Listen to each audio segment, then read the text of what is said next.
Hello, ladies and gentlemen. Welcome to another lore speculation discussion video.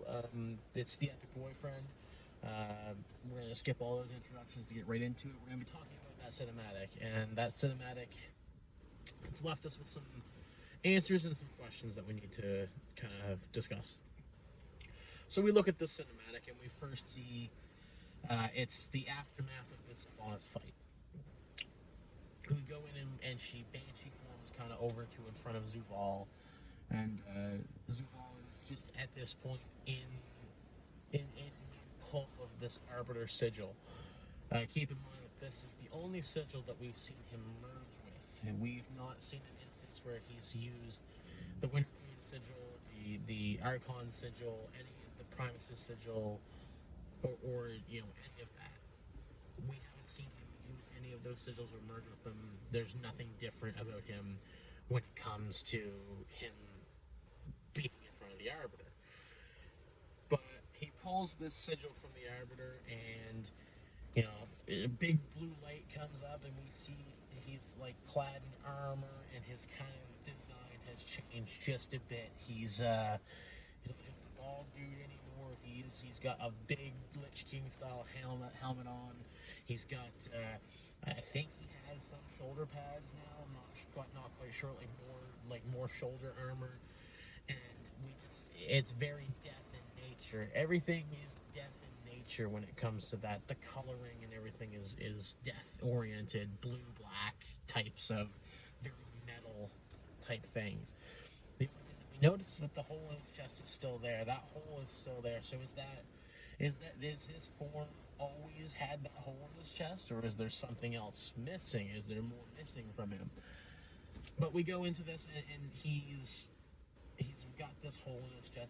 And if you look around that hole, a lot of people on the subreddit for the WoW Lord seem to think that Zoval's chest area and that armor that's kind of over that chest, it's very Drust in nature. If you look at it, it's very Drust looking, almost like a tree trunk branch, kind of hole in his chest type thing. Very weird looking, very cool looking, but very Drust in nature. So a lot of people seem to speculate that he might have had a bigger part to play in the Drust than everybody thinks. Maybe he is the actual progenitor of the Drust. Maybe he was using them as his minions before he got locked in the Maw. That's a whole different video. But if we continue on with this, he the light clears, and Sylvanas looks up, kind of blinded by the light for a second, and then we just see her stare up at him, and he looks, and he's finally finally what was taken from me has been returned. And just as he says that, and just as his light clears behind him, the big portal opens up. A lot of the WoW lore community I've kind of seen seems to think that that's linked to Tazafesh, and one of the bosses in there says that he will use the magic of the first ones, and that sort of energy animation kind of style looks similar to what opens up behind Zaval. And I haven't personally seen any of that. I can talk later on to that when I actually get to experience those things. But for now, we're just basically into the point that Zoval is now at what we consider him to be full power, what he considers himself to be full power. Maybe there's more power that he can get, but it's hard to say. But after all of this, Sylvanas looks up at him, and the jailer kind of goes like this with his hand and goes, "You all kneel." And he just says, "Kneel." That's all he says, "Kneel."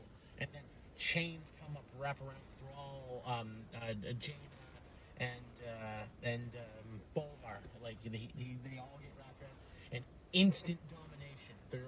All their eyes turn blue, and they are just kneeling and submitted. All of their weapons are dropped. He's basically got them all at his mercy.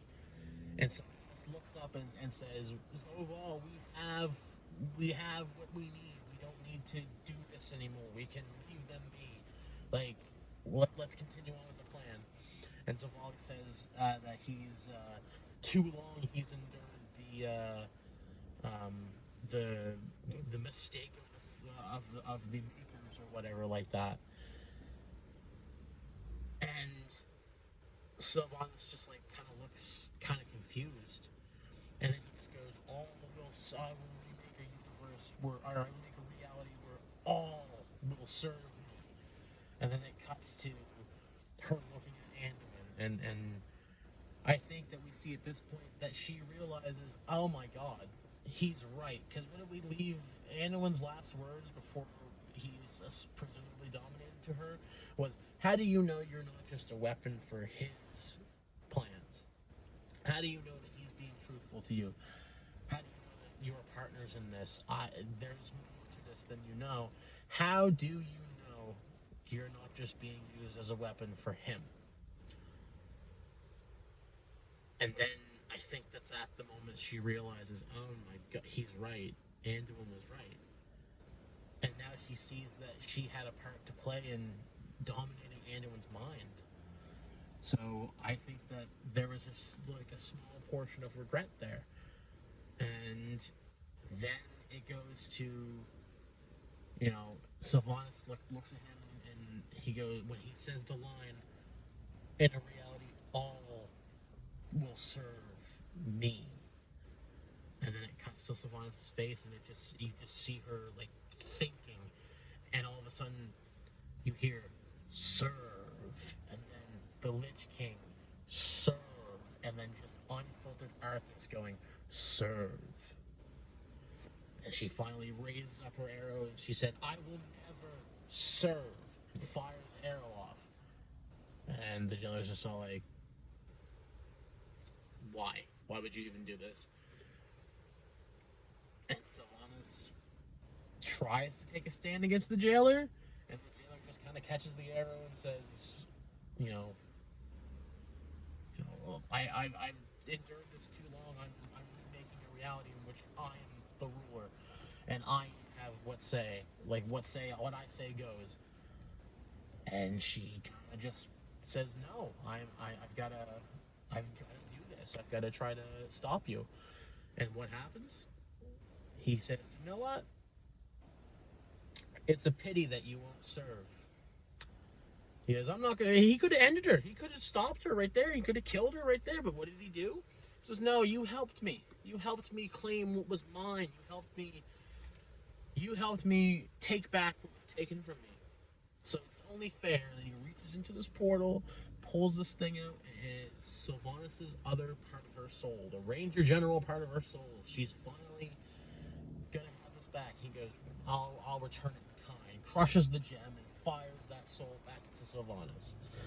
And Sylvanas is like stunned. The first thing she does is grab her chest, because what happened when her soul was split the first time? It was getting Frostmourne rammed through her chest. She instantly grabs at her chest. That is what happened. And she's like, there was a sword there. And then all of a sudden she realizes what is happening, like what she's been doing. And is kind of like silent.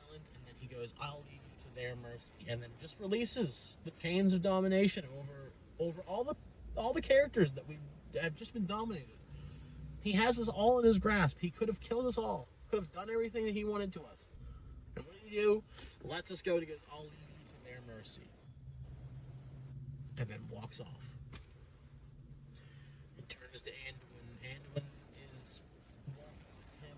He drops his compass. And he says, come with me. Be the first to see us unmake this reality. And then he's gone. And the final scenes that we're left with is Sylvanas on her knees, winded, in shock, defeated, with Bolvar, Thrall, and presumably Jaina walking towards her to finally put her to an end. She turns to them and goes, he cannot reach the... And then we see her eyes, Ranger General Blue. He cannot reach the... And she passes out. What a huge cinematic. I feel sorry for Sylvanas. I do. I shouldn't, but I do. I feel very sorry for her because at this point, now we understand she wasn't in the right frame of mind. She was driven by rage this entire time. Everything she's done has been a manifestation of rage inside of her soul, and now she's got her full soul back. She's got both halves of these souls back. And I think that there's potential for her redemption, but it has to be done the correct way. Anyway, I'm going to leave you guys with that. This was a long video, and I don't imagine much people are going to watch it anyway, but if someone does see it, thank you for watching it, and let's hear your discussion about this below. Peace, guys. See ya.